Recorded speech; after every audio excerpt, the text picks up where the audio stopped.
All right, welcome to another episode of How to Make Money with Hard Money. Today, we're joined by a local real estate investor, entrepreneur, realtor, wears several hats, and we're going to get a lot of good information out of him today. So welcome to the show, Matt Cooper. Yeah, thank you. I appreciate it. Yeah, Matt, my man. We wanted to kick it off a little bit about you. You know, how did your career start? What attracted you to real estate and how you parlayed that into being an entrepreneur? Yeah, who are you? Yeah, no, that's a great question. So I actually had my first son. I was working in the jewelry business. So I sold diamonds and watches, but I just made an hourly wage. I didn't make a lot. And my fiance, I should say, is she got pregnant and I had to make a change in my life. And I decided to go become a realtor. And so I was definitely one of those realtors that had the chip on his shoulder. I knew I had to go out there and provide for my family. So it really made it a lot easier for me because every day was just a hard grind focus. What do I need to do? What book do I need to read? Who do I need to follow just to make it happen? And so we had my son's first birthday, and the next day I started at Keller Williams Realty. So what year was that? Yeah. That was 2016. 2016. So you would say it was a financial change that kind of forced you into the industry, but then you took a liking to it? Or what were the parts that really, boosted your attraction to real estate as you got into it? Well, to be honest with you, I heard the income was like really high. I had a few other people that were in the real estate business kept telling me, man, you're a good salesperson. You would do great in this career. So why don't you try it out? And the part that really pushed me into it, and I thank God every day for this, is that I had an argument with the new manager at my jewelry store, and he kind of just sent me home, and I realized like this wasn't for me anymore. And so I actually didn't have a job. I was at home. I was just like stay-at-home dad. My girl went back to work, and I was doing little nightclub promotions and stuff like that. So I learned a little marketing, and I was building up my network and everything like that. And then I just decided like, all right, I need to get my license. And I remember so many people were just kind of like doubting me, just telling me, like my family were like, it takes 6 months, it takes years to become a good realtor. Right. And I just didn't want to hear that. I was like, no, I'm going to make this happen. I don't care what I got to do. If I got to work 24 hours a day to make this work out, I will. Because when you have a son coming in your life, especially a boy, and I'm a man, it really makes you, I'm gonna like tear up thinking about it, but it really does make you, you got to go for it because No, for sure. No, look, it is an emotional thing. And when it comes to family, I'm the same way. A couple of times on the podcast, I got a little emotional talking about my family because really it's our true motivation. So, although real estate is an entrepreneurial thing and and it's about money, but in the end, the money is only a catalyst to secure our families, right? Yeah. And being that you were bringing a son into the world and you were in sales jobs between being promotion and, into jewelry sales, it was a good transition as far as sales goes. Absolutely. But and then you went into investing as well. So going into real estate, you got in as a realtor, and you were selling homes. And then I know you transitioned to actually purchasing yourself, and that's when the game kind of changed for you. Is my understanding with you is the game changed. You bought a duplex, you bought a couple other pieces of real estate, and then your focus started changing to really being an investor versus a realtor. How was that? Especially because at that time, I know with Keller Williams, you developed the team. So how was it developing the team and developing your spirit as an investor? Absolutely. So what I started realizing as a realtor is there's a lot of dynamics involved being an agent. For one, you have to deal with like interest rates, sales pricing. You have to be an extremely great marketer. You have to be a good salesperson. You have to be talk and convince people to work with you. And so there's so many different variables that can either make or break you. And you don't have control of a lot of that stuff. And so as the real estate started getting very expensive in Florida and Tampa Bay area, and interest rates just started soaring, most of my clients, they couldn't afford to buy a house anymore. So I started losing sales. I was doing, 10 deals a month, give or take. And it dropped down to maybe like 2 or 3 deals a month, Wow. A lot of the agents that were on my team, they were like, hey man, I got to go get another job. I'm going to go be bartender over here. I'm going to go work at this. I'm going back to my old career. Yeah. And so they started getting new jobs. So for me, I started thinking like, man, what can I do to really kind of just like extend off of this business? Yeah. So I went to University of Miami and I got a degree from a digital marketing degree. It was 400 hours. And it took 3 days a week. It was a big sacrifice. Sunday was one of the days I had class from 9 to 2 o'clock. Wow. So it took a lot. But I made it happen. And because of that, I wanted to implement those skills. And so I launched an e-commerce business. Okay. And that's called Flex Sports. And what we do is we go to different high schools and we get to promote all the kids that are trying to get to college. And so I remember the first day, I didn't really have any of the tools. I saw all these kids with cameras and videos and stuff like that. Mm-hmm. So I was like, you know what? I'm going to go and I'm going to buy a camera and I'm going to do free work for these kids and just help them out. Well, obviously doing free work, I was like, started realizing, well, dang, man, this is a lot of time. Like I need to monetize this. So what I ended up doing was extending it and making an apparel line. So we ended up buying visors and gloves and sleeves and socks and everything you could imagine for football, all the essentials. And so I launched an Amazon store. I put all that on there. And the name of the company? Flex Sports Apparel. Flex Sports, okay. Flex Sports Apparel. Okay. And so that actually was very exciting. And the kids loved it. And the name Flex, like they were all like, oh, we're flexing in the end zone. And the kids loved it. And I donated 50 pairs of gloves and 50 pairs of 50 arm sleeves. Yeah, sleeves, compression sleeves. Yeah. Yeah. And so the kids, they were all like wearing it. And then I got to the season ended and they have 7v7 and a lot of kids from all the different schools come and combine. It was a team called Team Tampa. Yeah. And I had kids coming up to me like, yo, why don't you hook us up with some stuff? And I'm like, well, so I started selling products just personally and I started building my relationships with them. But what it did was it helped me learn my marketing and how to get online and get my own leads and sell. So lead generation and selling. Good. Yeah. So it sounds like it sounds like you're just a purebred entrepreneur, really. And even when you had the challenge of becoming a realtor, sounds like your discipline, commitment to the cause was what prevailed. And then as you saw the market shift, you kind of shifted with it and made adaptions and kept pursuing that goal. Now it sounds so you were developing skills along the way too. So this is from 16, this is almost 10 years later. How did you go from marketing then into, how did you use that skill set, everything you learned as a realtor into, buying homes? Yeah. So, well, first off, I started working with other investors and they were like, well, how do we find houses? And I was like, well, you can create ads online.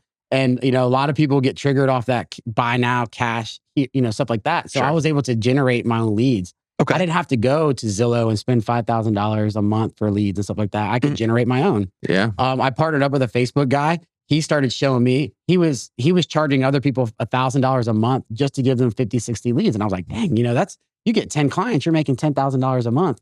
Yeah. And so I realized that really quick, if you don't have leads in a business, it doesn't matter if you're the best realtor in the world. You're done. Be the best broke realtor in the world. Yeah. So leads is very important. And if you're investing in houses, you don't necessarily want to have to buy all your houses through wholesalers, Right. Oh, do we know? And so I just learned how to implement the marketing. And now I created a whole software company and I build out software for real estate agents and investors, wholesalers, pretty much any business. But the reason, the key to the realtor business is that they need the IDX feed and integration. So that way they have all the listings on their website. Yep. And that way they don't have to go send their clients to either the MLS, because on the MLS, there's not going to be very much like marketing. I mean, they're going to send properties out as they come and drop, but there's not going to be like a holiday gift card that goes out to your clients and like little things like that to nurture your clients. And that was the big thing about real estate. And I feel like until this day, if you can conquer real estate, you can pretty much conquer any business because it is such a hard business. Nobody can buy a house right the second. They have to go get pre-approved.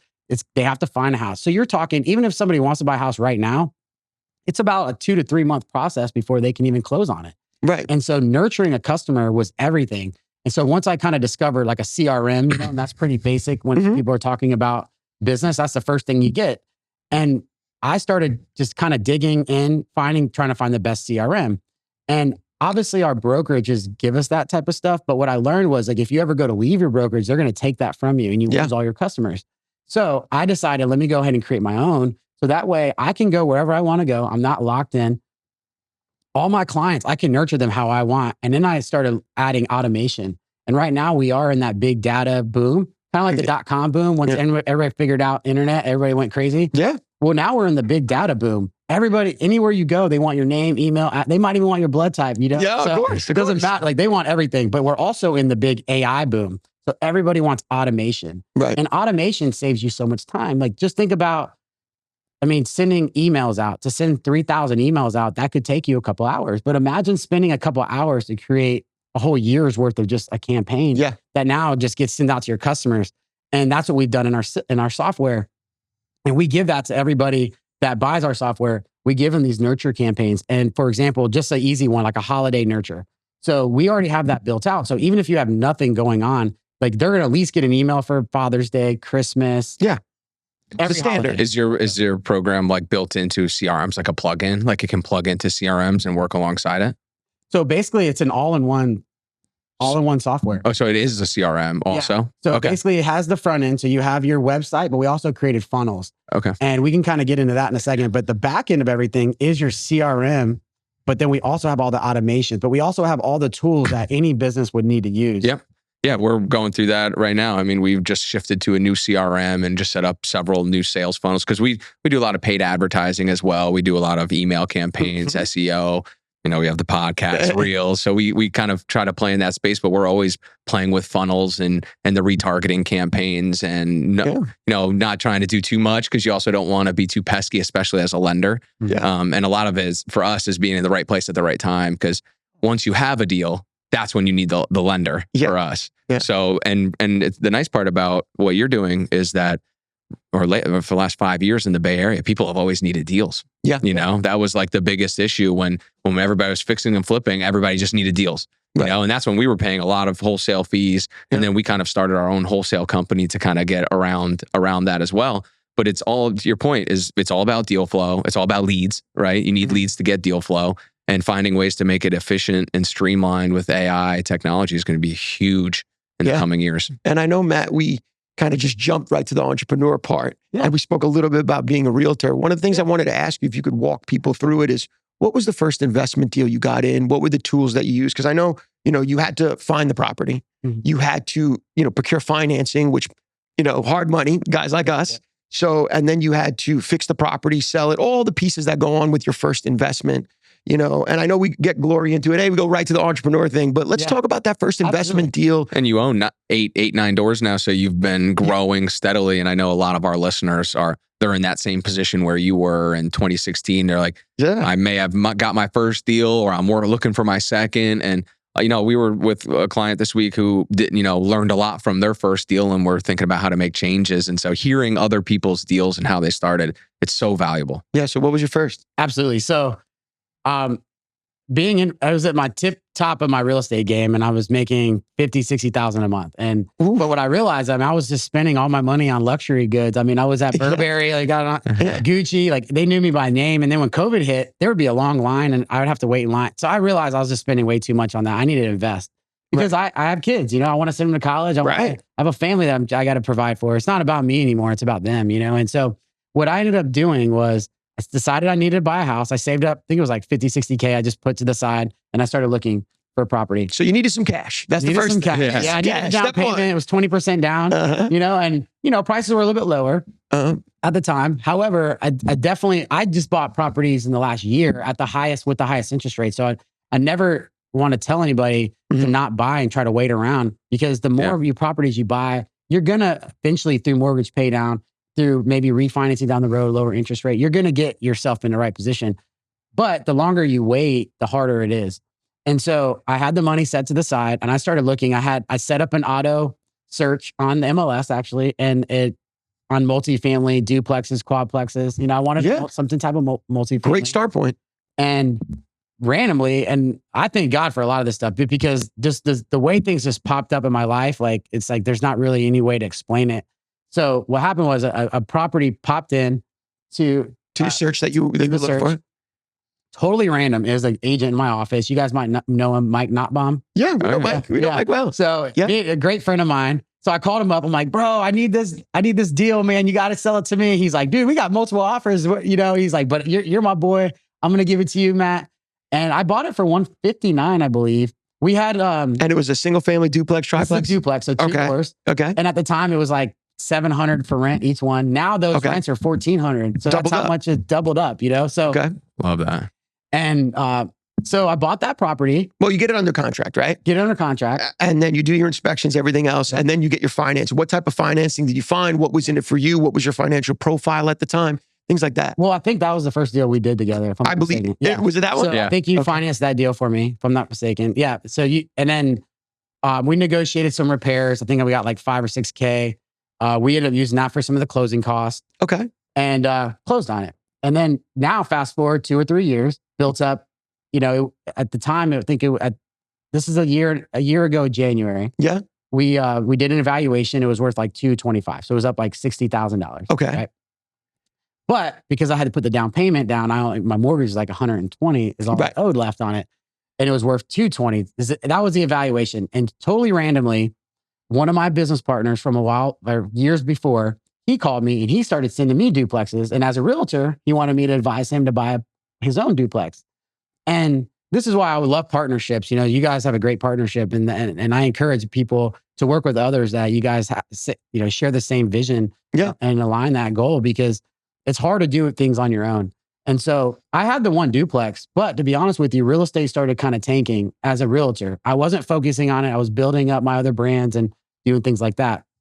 So I get a call from my buddy, sends me a bunch of properties, happen to be on the same street. Matt, I want to buy a duplex. I was like, great. I was like, totally random. I have one on the same street and I could use the money and I'll just sell you mine. And in my head, I'm like, I'll make 100,000 like profit off of it. Okay. And then I thought about it. I prayed about it. The next morning, it just hit me and it was like, don't sell it, because this isn't about you, Matt. Like, yeah, you're going to 100K, but you'll go blow it. Like, go on vacation a couple of times, buy some new Yeezy, whatever. The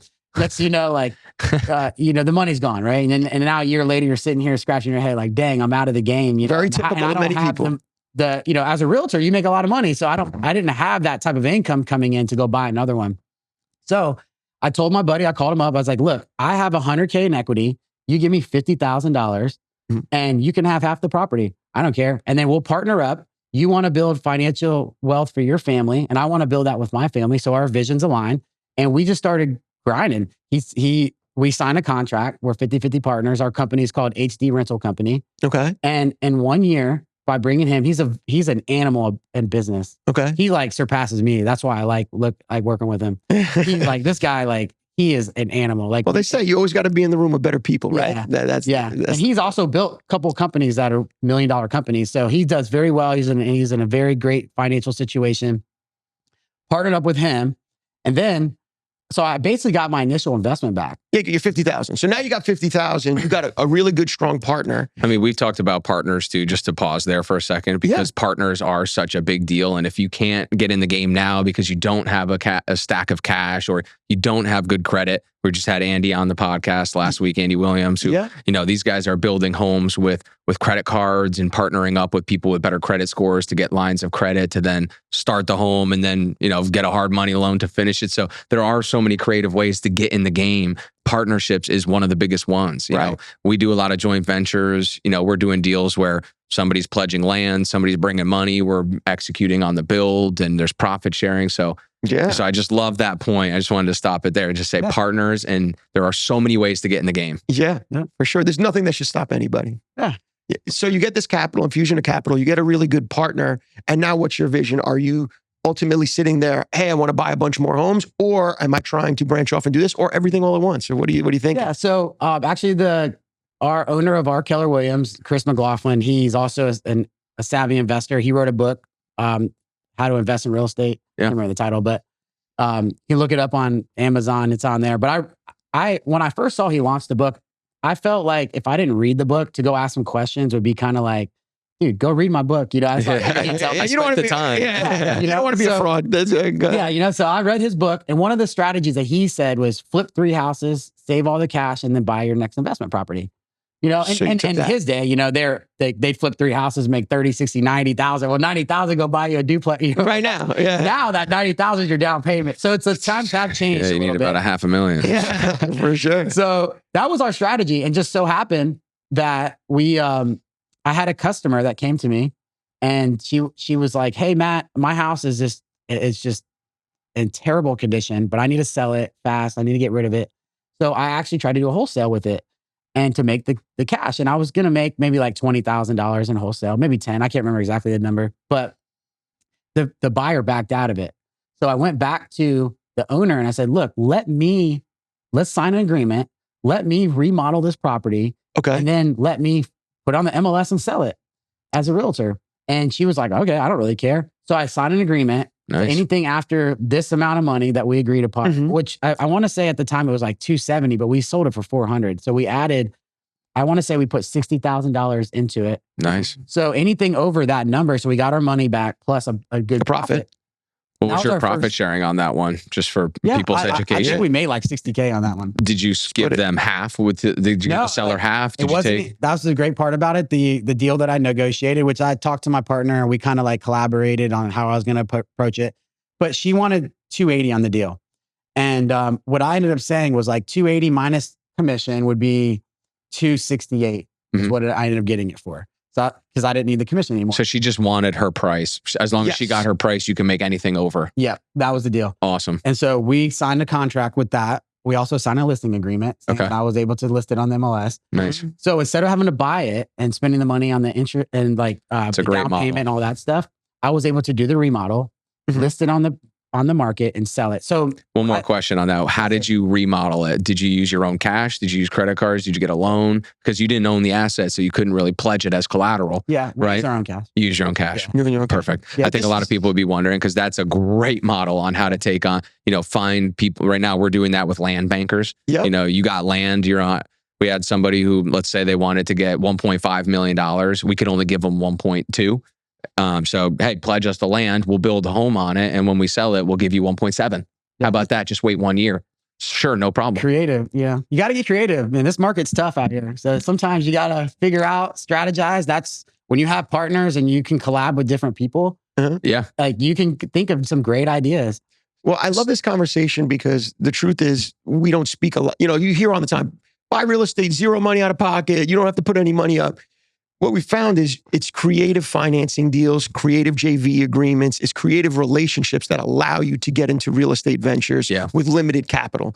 Granted, when I tell people you're going to need money one way or the other, whether it comes out of that all the time. Yeah. I listen to your calls. You say it all the time. It's such a misconception. Yeah, I'm like in today's market, especially today's market, someone's going to have to pay. Now, what people don't realize is the way you get in with zero out of pocket is you have a great partnership with someone who has capital that can invest for you, and you make up for that capital by doing the work yourself with your skill set. So it's great to have this conversation so people can really understand there's multiple ways to get into real estate. And when you're parking capital, it doesn't mean it's a bad thing either. A lot of some people, especially anybody who has an income stream from a different business, they need to park cash for tax reasons. They want to build the long-term equity and long-term appreciation. But so it can be the right move. It's just, we try to educate people a lot right now about like knowing what your real cash on cash is. So many times we've seen, I can't tell you how many people we saw that were going to buy an Airbnb 2 years ago, and now they're selling them for less than they bought them for with no real cash flow positive in the last 2 years. I know a lot of people that have made a lot of money on Airbnb also. So it's just about going in the right way and really understanding your numbers and having true expectations. Yeah. And so it has been a tough market. And so that's just been a topic that we've been talking about a lot here. Absolutely. And just to kind of add on to that, if you want to get into the game without having much money, let's just say you're broke, you have no money. Yeah. You need to still provide some type of value. And so the value that I was able to provide was my knowledge. Yeah. And because I was a realtor, but the thing is YouTube University, you can learn so much.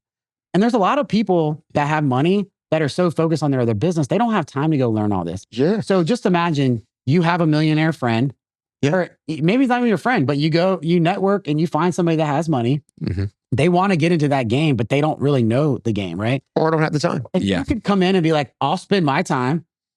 I'll use my knowledge. I'll teach you everything. I'll do all the legwork. I'll do everything. You just sit back and let me work. Yeah. And you can now get into the game with you not having much money. Right. You're going to split your business with somebody. Yeah. Like with that person's providing the money, you're providing the legwork, the sweat equity, I guess you could say. Yep. Mm-hmm. But I think that's where the key is. If you don't understand and learn yourself, like why would a millionaire be like, sure, yeah, let's partner with this guy that doesn't know anything? Yeah. So you have to grind and you have to learn.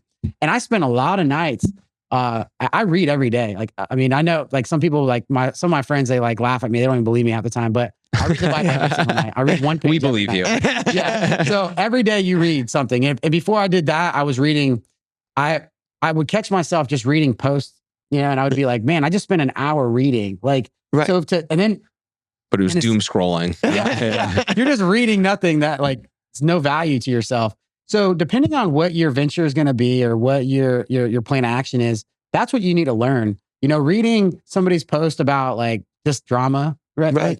It's probably going to help you out. But if you want to be a real estate investor, you can go and read a lot. You could read a couple books. I read The Millionaire Real Estate Investor. I read the CEO of R. Keller Williams, his book. I read Chris McLaughlin's book. I've read multiple investment books in real estate. But also, as a realtor, I read How to Be a Millionaire Realtor. So I've kept reading books. And how did they change your habits in areas? And how did they change your strategies? Well, it ties into the growth mindset. Just to interrupt for a second, is because it's like I hear the theme in your life that way, where it's like not a lot of people would have, you know, kept being a realtor and then went and got education at the same time. That's a hard thing to do. It's discipline. You have to, you know. Then you did it again at the next phase of your life where you committed to, I don't know what I'm doing, but I'm going to figure it out. You had that attitude and the growth mindset of wanting to read. And, you know, I do like one thing I talk about a lot with our team is like, you drive to work. A lot of us may have a 10 to 20 minute commute per day each way. You know, it's 40 minutes. I'm crushing audiobooks in that 40 minutes. Because what else are you going to do while driving? Hopefully not doomsday scrolling. Or talk radio. But so I think that's an important point. That's the theme that you've had. And as you've been an entrepreneur, you've had the growth mindset. You've been committed to wanting to learn. And in my career, I've seen that wealthy individuals who are further ahead in their careers, which, you know, I was a young hustling guy who raised a lot of money with no real business behind me at first. You know, we had proof of concept and we had done it with a different business, but it was like, hey, give me millions of dollars. You know, I remember you would be like, hey, I got a loan. I'd be like, all right, let me try to find the money in 3 days. You know, so it was a lot of that. Yeah. So I think that if they see the work ethic, the commitment to yourself that you want to grow and learn and get better, you know, a lot of times they see a little bit of themselves in you also. So they want to give you the opportunity. And most of the time they don't have the time. Like a wealthy investor who's created they want to partner with somebody who's going to put the sweat equity in. Yeah. So it's a story as old as time, and it's something that Caleb and I can relate to. Yeah, we talk about buying back our time a lot, and a lot of people forget the most valuable resource is human beings. You know, and to be the most valuable resource, your skill sets need to match, right? So your ability to handle problems, your ability to handle the chaos will determine a lot of the value and the money potential you can earn inside of that. You know, so David and I on our journey, we've had the ability to weather a lot of storms, be able to figure out a lot of complicated situations and build ourselves to become valuable. And in turn, that created dollars for us. But that's really the thing I think a lot of people just forget. Like, oh, money. No. It's value. It's value. It's you first. It's what you bring to the table. It's how your partners view you and how much you can earn for your group and everyone around you based off those skill sets. So, and being willing to humble yourself, because I hear that too, where it's like, dude, I'll do the work. You know, it's like, I don't have to be equals all the time because I can recognize that I'm in a different position in my career. And we take that position today. You know, a lot of our investors have way more money than we do. And so, you know, you have to be able to humble yourself in the right circumstance. Say, I don't know this, but I'll be willing to figure it out. Right, you know? Yep. So go ahead into your transition. Talking about just the reading. I just wanted to throw this out there. I think most people are probably going to be similar to this, but I thought that like after I graduated, I didn't really need to read anymore. You know, I was like, oh, I know it all. You know, hey, I learned everything I need to know in life. So the first book that I did read, and it was 1 year after I was a realtor. Okay. And I was doing well, but I didn't really have any model and structure. I just was just like spinning my wheels, just working hard. Mm-hmm. And so I read the Millionaire Real Estate Agent book. And it was just like a couple weeks after that, I got invited to sit down with a couple lenders, a couple title companies, and there was like 3 or 4 realtors. Mm-hmm. And this is what made me really like reading. Well, when you read, like you get the knowledge for one, but you're able to articulate it and talk to people about it. Mm-hmm. And so this whole little meeting, I just led the whole meeting because the other agents are kind of like, they knew real estate, but they didn't know how to talk about it, you know? Right.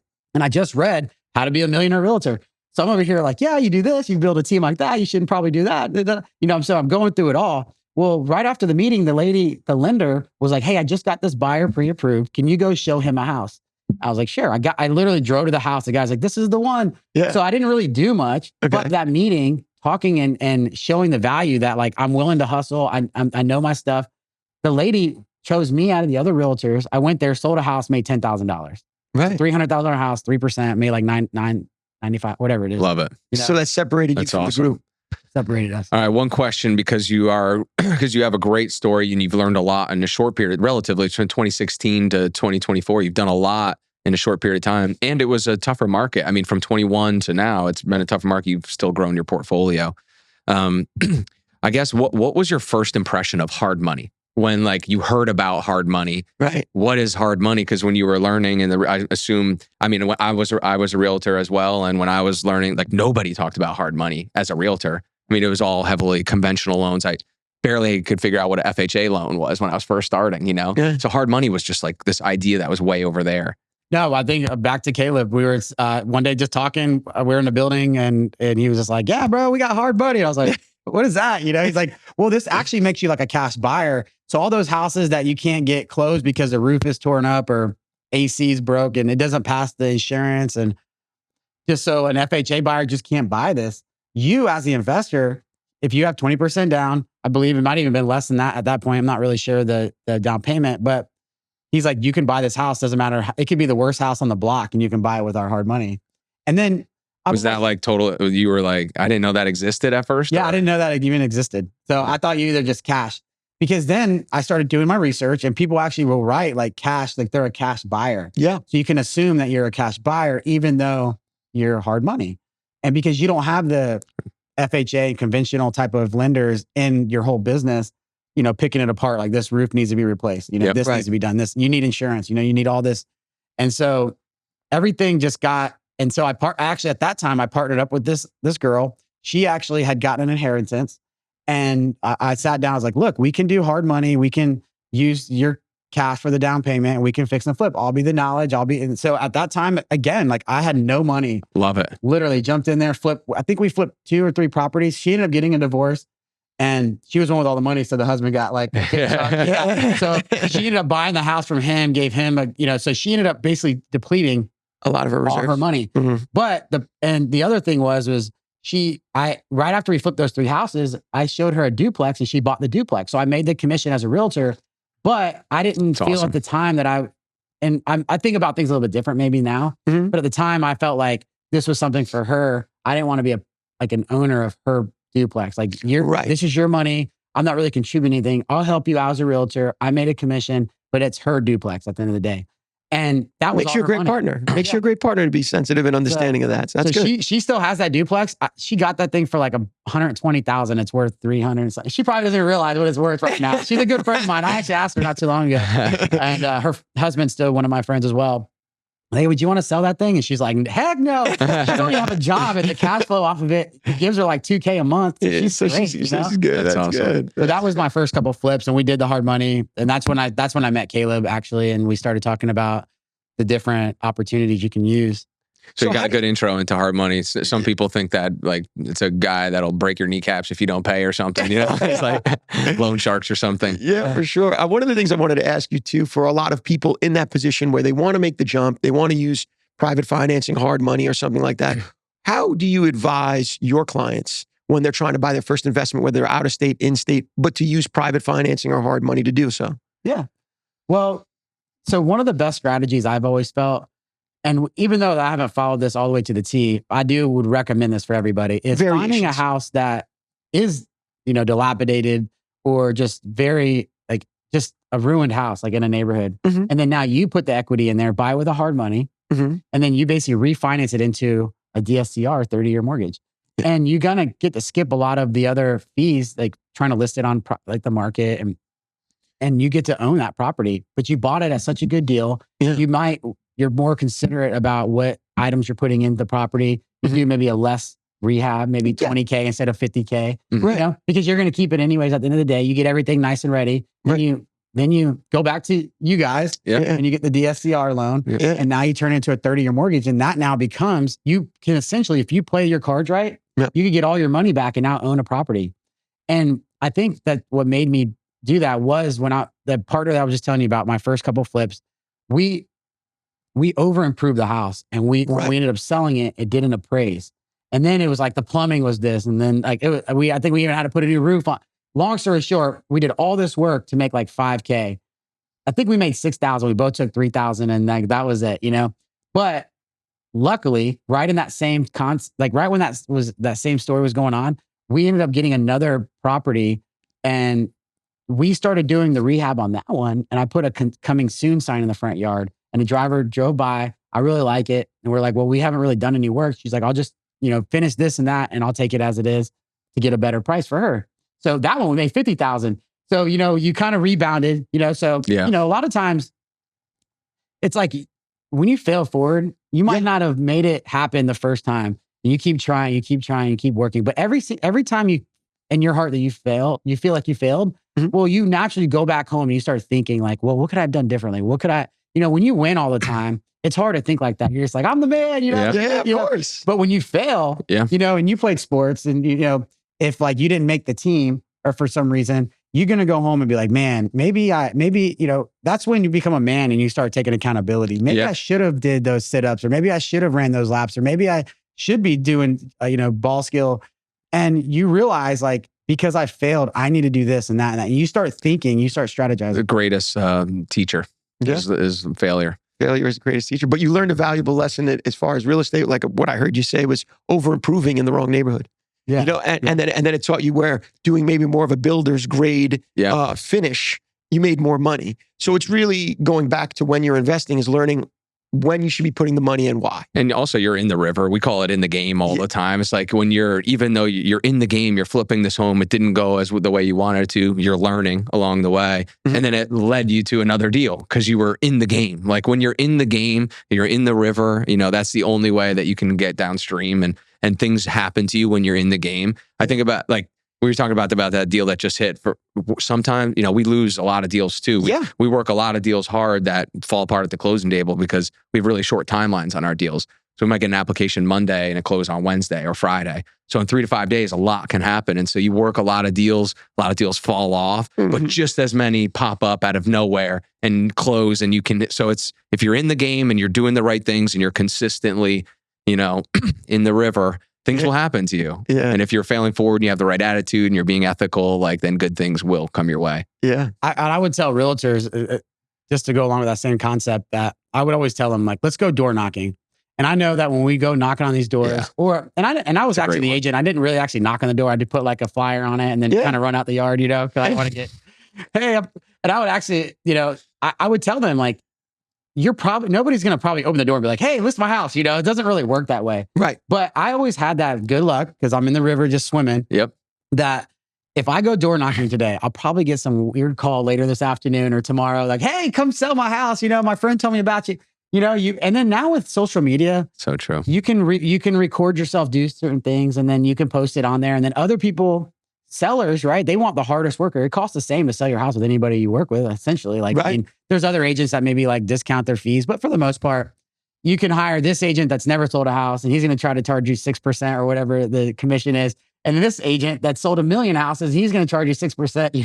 Yeah. So, one of those things is that when you start posting online about like your hard work, like, hey, I'm going to go door knocking today. Let's see what happens. And I remember I like recorded myself, like put in the flyer and the lady opened the door and I'm like, hey, I just want to let you know we're selling a house down the road and we're going to open house this Saturday if you want to come join me. And I would post stuff like that. And people would say, well, that was the video that I saw that like, I could see that you worked hard. You're going to go door knock for me. You're going to go do open houses for me. You're going to work hard for me. That's great. And you kind of put that out into the world because a lot of stuff that we do is behind the scenes. Like nobody knows like how hard we work. They just see like the glitz and glamour. Yeah. And so obviously you guys saying like he'd come with a deal, you'd have to go find. But nobody saw that. They just now see the new vet. They see all that stuff, But it takes a lot, especially as young men. We have a lot to provide for, especially when you start trying to have kids and a family and all that stuff. Our families are depending on us to make it. Right. And if we fail, we all fail almost. Yeah. And so we have to get in that river and just start swimming, regardless if you're going with the current or against it. Like you have to make it happen. Yeah. And just figure out like what are good strategies to do and then start doing it. And trying to implement, even if there's a little bit of collateral damage in it, you break a couple of eggs, but just be out there to do it. Yeah. I would say one of the questions I wanted to ask you is because you did say about Miami University and going back to get a digital marketing degree or something along that line. So what part of your life, as now you're an investor, you're not just a realtor, you're an investor, you're buying real estate, but now you get this vision through another lens of like, okay, how can I be better? I'm assuming that's what drove you to get your marketing degree. through the lens of a realtor. So how have you used the marketing education to make real estate better for you, your group, or how you're operating now? Yeah. Well, so what even pushed me to even do that. And honestly, at the time, I was probably making the most income I've ever made. That year that I did that, I actually made, I made more money than I've ever made in my whole life. So the closest people to me were like, well, why are you going back to college? Like, what did that? Doesn't make sense.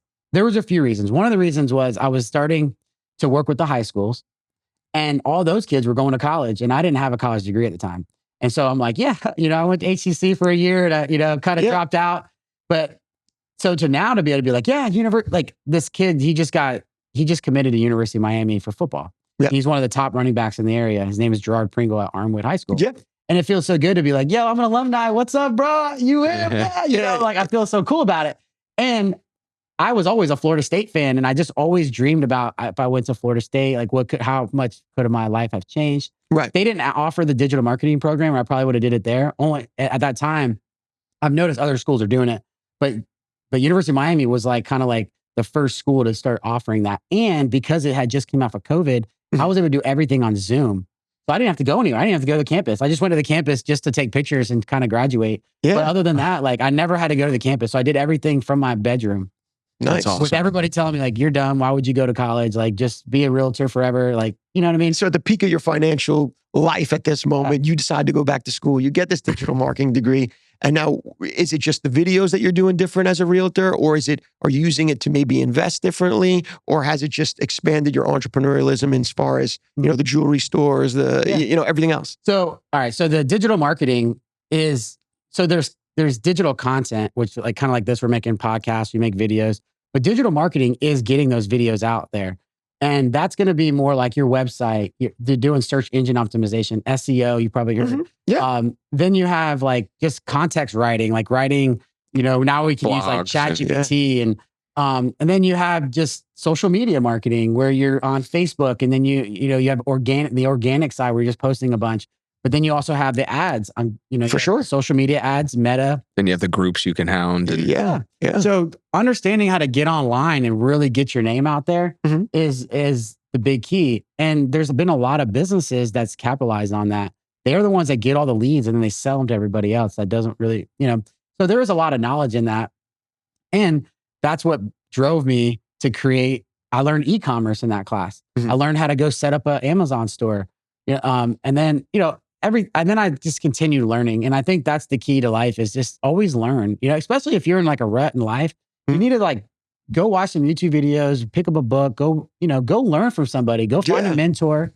I've also had multiple coaches. I probably spent in reality, like over maybe I would say $70,000 in the last couple of years, just in education. Mentorships and education. I had a coach for 4 years, $1,000 a month. The college cost me $15,000. Reinvesting in yourself constantly. So continue to learn, continue to grow. It's going to help your Sounds like it just made you a better, well-rounded entrepreneur. It did. So how would you say, you said you've gone through a couple little ups and downs, 2021, you had a couple good years, bad years, but practicing real estate today, what would you tell people? What are you doing today different to be a successful investor? So to be a successful investor, that's where you really want to analyze the deal. Because right now it is a little tougher. Interest rates are a little higher. You got insurance is through the roof. Like everything is a lot more expensive. So you might not make a lot of cash flow. But so you have to be more of like a visionary and look at the long term of things. Everybody wants to be a millionaire, quote unquote, And I think when I read a few books, The Millionaire Real Estate Agent, The Millionaire Investor, I always wanted to be a millionaire. And I saw a podcast and this guy actually said, it works backwards. You don't become a millionaire and then you go buy $1 million in assets. You actually start with $1 million in assets and then you probably will become a millionaire. And when he said that, I was like, that was kind of like the bingo. And so in 1 year, and I would say in my brokest year, I had the least money than any I've ever had in my career. And the way that worked was after COVID, all the prices shot up. So as a realtor, you didn't really have to work as harder. Yeah. If you just sold just as much as you did the year before, you probably made double, triple the amount because the prices sales were going prices. up. You got the same percentage rate. You're just timing was right. So then after like kind of capped and then it just sat there for a while, for a couple of years. Buyers in my community, I'm from Seffner, Florida. It's a little lower income. Those buyers are a lot more conscious. They have more like your blue collar jobs. Like they're making $15, $20 an hour. They're not making millions of dollars a year. So when the the houses they were able to buy, you know, my first house was $229,000. That same house is $400K. That payment was $1,400. That house now, that payment is $3,500. And, you know, and at that time I was doing pretty well in my life. So just imagine your average person, they have a 9-to-5 job. They're not making that type of income. It made it almost physically impossible for them to buy a house. And so what I would say as far as investing is that you really want to analyze your deal. You want to think of the bigger picture, where you want to go to. Me, I wanted to become a millionaire. It took me 1 year in my brokest year. I didn't have any money. I partnered up with the right person. We bought $1.5 million in real estate is the value we have now. It cash flows about $12,000 a month. We have probably, I'd say, $9,000 in mortgages. So we profit like $3K. But if me and my partner split that, we both have $750,000. Plus I have my personal house and we have equity in there. So just only like a few months ago, one of my friends brought that to my attention. He's like, "You're now a millionaire." And I'm like, never really thought about it like that. And then I saw that podcast and I'm like, bro, I'm the brokest millionaire you ever met in your life. You know? Like, damn, but you have a point. I have $1 million in assets, me and my partner, and we're going to get it to $5-10 million over the next couple of years, like in assets. And so getting in the game was just important for you. Just starting somewhere and just starting. I had the big vision of like, I want to send my kids to college. I want to be able to I want them to be able to have like some type of like financial assistance as they grow up. We have maybe a trust set up where they get some money to help them with their future endeavors. Stuff like that. One of my good friends, his grandfather has over 3,000 units up in like Colorado and Arkansas. They have 2 apartment complexes. Or 3, I'm not sure exactly all their business. At the end of the day, they got like a lot of property, right? Passed away, generational wealth, went to the dad. When they pass away, it goes to him, you know? And he's a great dude, but I feel like I work, you know, I work night and day difference between our work ethics, right? He's just inherited $1 million, you know, he's you know, they're making, opportunity. Just think of the rental prices and you have 3,000 units, you know, that's like a couple million a month. That's coming every month, you know? Well, so I'll give you a positive spin on that. As they did a study, they actually posted this. Was Alex posted it? That was like 77% or 80% of millionaires today are self-made. So there's still hope for all of us. So you have to have that big vision, that big goal, and that's going to just make you want to work hard. So then when you start thinking about the properties, you really want to overanalyze things. You want to look at the ARV. I know you guys talk about that a lot when you do the appraisals and stuff. What's the aftermarket or after rehab value? And so same thing. I've learned most of the stuff that I've learned is through failure. You know? But it's got me smart, you know? So when you do look at that, you have to take in consideration the market might shift a little bit. So even if you feel like, hey, I could sell it for 370, maybe use that 350 as your number. Give yourself some cushion, right? If you're going to rehab it and you go walk around with your partner and even if you're yourself or your inspector or contractor, and it's going to be $50,000 to remodel this thing. Well, maybe say it's going to cost you 60, 65, because there's things that just happen. Same thing with rents too. You know, everybody thinks they're going to get $1,500 for rent. Well, what happens? You get $1,400. Now your DSCR is off. Your credit's not good. You can't refi. Now you're going into default. It can happen so quick just from one number being overestimated. One of the more closing out questions we have from majority of our guests is, what would you tell the younger Matt Cooper? Man, don't wait till you're 30 to don't wait till you have a kid to start like just trying to, you know, build out your life. Do it for yourself as well. You know, it might take a little selfishness telling your friends like, I can't go to the bar tonight, or I can't telling a girl like, sorry, dude, I'm not going to take you out to this real expensive restaurant and spend like, I got $300 in my account and pray that the bill's less than $300. You know, start with your education. A lot of people try to like make it sound like don't go to college. Like you can be successful without it. But just think about the benefits. If you go to college, hopefully you had good grades. Maybe you got a scholarship through sports. But think about the network you're going to build. I have friends that still talk to their college fraternities and stuff like that. Like all their boys that they met, then everybody graduates and they all go across the nation. And now you got connections in Nashville and you got connections in New York. You got connections in Cali and you have connections all across the nation. And so the network is going to be your net worth. I couldn't have got anywhere without starting as a club promoter. That being a club promoter, they paid me $2 a head that came through the door. So I had to start calling and start getting people into the door.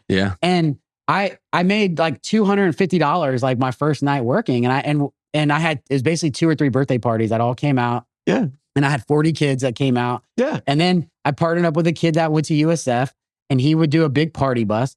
And we just started bringing people. But I realized really quickly, if you don't know anybody, and if you're just going to keep to yourself, and you're probably not, it's going to be a lot harder to make it out there. Yeah. So I would tell my future self is like, start grinding now. Don't try to, you can't say when I'm 30, then I'm going to make it happen. And that's what I tell my son. He's 10 years old. I'm like, you can't just be like, when I'm in 12th grade, then I'm going to think about going to college. Like, you have to start visioning this at an earlier age. Where do you really want to be in life?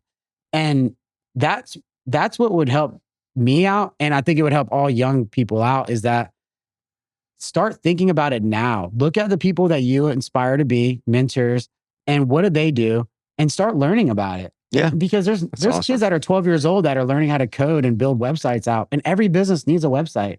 Yeah. That's awesome. A lot of good advice in there. That is getting started right away. Get started, learn, Invest in yourself. work out every day, because that's going to pretty much, and it's going to make you feel a lot tougher mindset. And as a man, like, this world is tough. Yeah. Like, you got to get out there and grind, and there's going to be people getting in your way, and not say you have to be physical about it, but you won't, for me, like, I played sports my whole life. So I loved always working out, but there was like 10 years where I just didn't work out. You know what I mean? Right. And when I had my first son, I was like, all I could envision was they're going to play sports. They're going to be just like me. You know what I mean? And a lot of parents would be like, oh, you're trying to live vicariously through your son. I'm like, Yeah. whatever you want to say. I know what I had to go through in life, and I want him to be tough. I want him to be smart. I want him to go to college. I want him to have a good job. I don't want him to have to struggle. One thing that I would say too is the reason why college is important. Yeah, you could be successful. I know a lot of people that are very successful without going to college. Yeah. And I felt like I became pretty successful. I didn't have a college degree. But if things do go bad for you and you need to go get a job really quick, it's very hard to get a job. So college is really built to go get a job. And I know that, like, the entrepreneurial way is like, we want to go that route. But there might be times where you just have to humble yourself and go get a job. And that happened to me, and I couldn't get a job anywhere. And I'm like, dude, I'm like overqualified. I know more than because I didn't have that piece of paper, it was very hard to get a job. No, me and you have similar stories in that way. I had to do something similar in my life. And it was, I tell David all the time, it was the hardest thing I had to do. The first time I had to take orders from someone, when I'd never taken order, and I'm a grown man, I'm 27, 28 years old, and I'm have to take an order from someone else, and they're telling me, hey, punch in, punch out. It was probably the most humbling experience of my life. And I looked at this guy, and I was like, I'll take it. Yeah. And granted, I probably had more money than the guy, and he was telling me what to do. But you learn these things through experience. Awesome. Yeah. Awesome. Really good, man. Yeah. Appreciate you coming out today. It was great having you on. I had so much fun. Yeah. Absolute pleasure, Great my talk. man. Awesome. Yeah, we'll Thank get you. to do it again. Sure, bro. Yeah. That was a blast. Yeah, blast. So, Dave, you're close out. I guess so. Thanks for tuning in to another episode of How to Make Money with Hard Money. Like, subscribe, and follow on all social media platforms.